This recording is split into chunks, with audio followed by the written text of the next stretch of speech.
అని భార్య దగ్గర చెప్పాడు. మరో రోజు ఇద్దరు స్నానం అన్నీ చేసుకొని దేవుడు దగ్గర తల తాంబూల దక్షిణ అన్నీ పెట్టుకొని సంకల్పం చేసుకున్నారు, మొక్కుకున్నారు. మాకు పిల్లలు పుడితే మేము సత్యనారాయణ పూజను చేస్తాము అంటే, వ్యాపారి కదా, వ్యాపారి మనోభావంతోనే పూజా సంకల్పం చేశాడు. పూజ చేసి ప్రార్థన చేయలేదు, ముందే మొక్కుకున్నాడు సంతానం అయిపోయిన తర్వాత పూజ చేస్తాను అని. ఆ సంకల్ప ప్రభావంతో 1 సంవత్సరంలో వాళ్ళకి కూతురు పుట్టింది. కూతురికి నామకరణం చేస్తున్నారు కళావతి అని. అప్పుడు లీలావతి అడుగుతుంది, గుర్తు చేయాలి కదా ఏదైనా పని. అవును, భార్య అడుగుతుంది, స్వామి పూజా సంకల్పం ఉండింది, ఎప్పుడు చేద్దాం పూజని. అప్పుడైతే ఆ వ్యాపారికి ఒక లోభ ప్రవృత్తి అంటే డబ్బులు ఖర్చు అవుతుంది కదా పూజ చేస్తే. చెప్తున్నాడు, నాకు కూతురు పుట్టింది, కొడుకు పుట్టితే చేసేవాడిని, కూతురు పుట్టింది, కూతురికి మళ్ళీ పెళ్లి చేయాలి, పెళ్లికి ఖర్చు అవుతుంది, అందుకే నేను ఒక పని చేస్తాను, కూతురి పెళ్లి సమయంలో పూజ చేసేద్దాం, ఒకే ఖర్చులో చేసేద్దాం అని అన్నాడు. అలాగే కూతురు వివాహ వయస్కమైంది, ఆ మొక్కు తీర్చలేదు. స్వామికి కోపం వచ్చిందంట. వీళ్ళ కుటుంబానికి కఠినమైన దుఃఖం ప్రాప్తం అవ్వాలి అని శాపం ఇస్తున్నాడు. ఆ శాప ప్రభావం వీళ్ళకు వచ్చింది. ఎలా? కూతురికి పెళ్లి చేశారు, పూజ చేయలేదు, మర్చిపోయారు. తన అల్లుడిని తీసుకొని ఇంకో రాజ్యానికి, ఇంకా బాగా డబ్బులు సంపాదన చేయాలని ఇంకో రాజ్యానికి వెళ్ళాడు. అక్కడ చంద్రకేతు అనే ఒక రాజు రాజ్యభారం చేస్తున్నాడు. ఆ చంద్రకేతు రాజుడి రాజ్యంలో దొంగతనం జరిగింది. రాజభటులు వెతుకుతున్నారు దొంగలు ఎక్కడున్నారు అని. ఆ దొంగలు అన్ని డబ్బులు ద్రవ్యాలన్నీ ఒక గంటులా చేసుకొని వస్తున్నారు. రాజభటులు వెతుకుతున్నారు కదా, ఆ గంటలన్నీ వ్యాపారుల దగ్గర పెట్టేసి అక్కడే వాళ్ళు వెళ్ళిపోతారు. అంటే రాజభటులు వెతుకుతారు. ఆ రాజభటులు అంతా వెతికి వీళ్ళ దగ్గర వచ్చేసరికి వీళ్ళ దగ్గర రాజద్రవ్యం అన్నీ దొరికింది. వీళ్ళే దొంగలు అని భావించి రాజు దగ్గర తీసుకొని వెళ్ళారు. రాజు ఏం చేయాలి? విచారణ చేయాలి. మీరెవరు, ఏం పని చేస్తారు, ఎందుకు వచ్చారు మా రాజ్యానికి, ఇవన్నీ అడగాలి. కానీ వీళ్ళ దగ్గరే ద్రవ్యం ఉంది, వీళ్ళే దొంగలు అని భావించి వాళ్ళని విచారణ కూడా చేయకుండా కఠినమైన కారాగృహంలో పెట్టేస్తాడు. అలా వాళ్ళకి బంధనం జరిగింది. అన్ని శిక్షల్ని విధిస్తున్నాడు.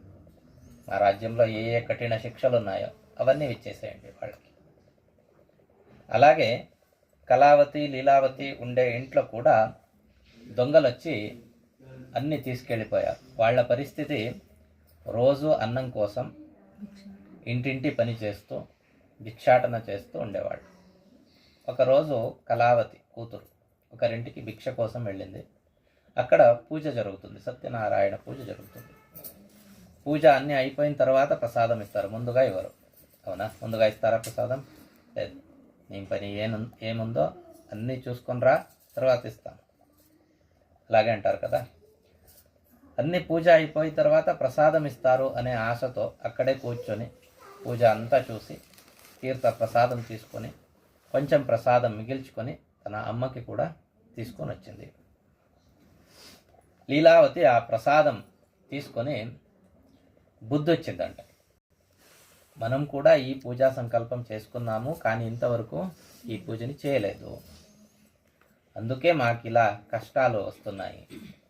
అంటే వ్యాపారుల వార్త లేదు. వాళ్ళు ఎక్కడికి వెళ్ళినా ఒక దూతుడినో లేదా ఒక పత్రనో రవాణా చేసేవాళ్ళు, మేము క్షేమంగా ఉన్నాము అని. కానీ వాళ్ళ వార్త లేదు.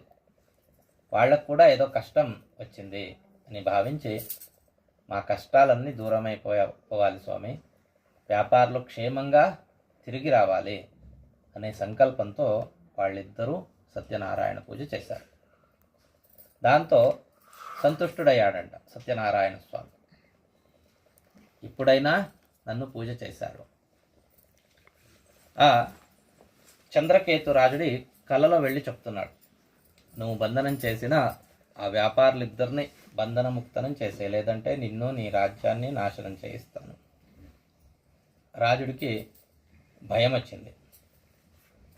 మనకే కల వస్తే అందరికీ ఫోన్ చేస్తాం, అవునా? అవునా కదా? రాజు సభ పెట్టాడు. నాకు ఇలా కల వచ్చింది, మహావిష్ణువు వచ్చి నిన్ను నీ రాజ్యాన్ని నాశనం చేయిస్తా అన్నాడు, ఏం చేసేది అని అడుగుతున్నాడు సభలో అందరూ ఉంటారు, రాజపురోహితులు, మంత్రులు, మంత్రివర్గాలు. వాళ్ళంతా ఆలోచన చేసి చెప్తున్నాడు రాజుడు, వాళ్ళిద్దరిని వదిలేసాయి రాజు, మాకు మంచిది, రాజ్యానికి మంచిది అని చెప్తున్నారు. రాజు వాళ్ళిద్దరిని పిలిపించి వాళ్ళకి సమాధానం చెప్పి పారితోషికాలన్నీ ఇచ్చి బాగా డబ్బులు ద్రవ్యాలు ఇచ్చాడంట. ఎందుకంటే కలలో స్వామి దర్శనమైంది.